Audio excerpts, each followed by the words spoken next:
peace ought to be a counterculture to violence. That is to say, peace has to be radically opposed to the violence of empire and empire itself. It can have nothing to do with it.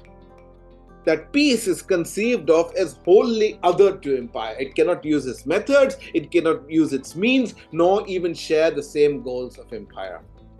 So, what resources do we have for this radical opposing counterculture of peace? And I would like to offer the imagery of the cross as an alternative.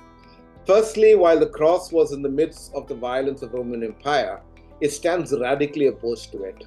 It does not use the glorification of the violence of the Roman Empire. Jesus does not call down his angels, but rather the brokenness of the man on the cross confronts the violence of empire. Jesus does not lose to the violence of the empire, but voluntarily takes it on in order to oppose it.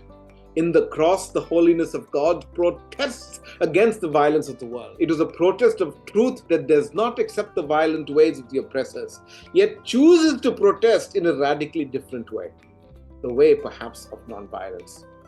Yet, the image of the cross also invokes another imagery for us, the imagery of women who stand at the foot of the cross.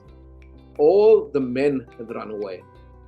Men are right from birth socialized into a system of violence, a system that is very much part of and also serves the interests of empire.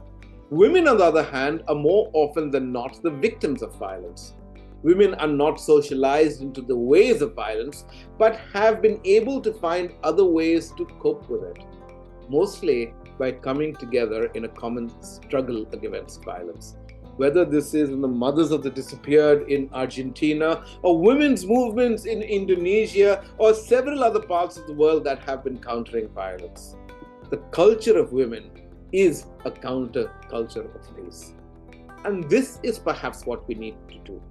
We need to learn Shanti, Shalom, and Salam from women and their cultures of solidarity. Thank you.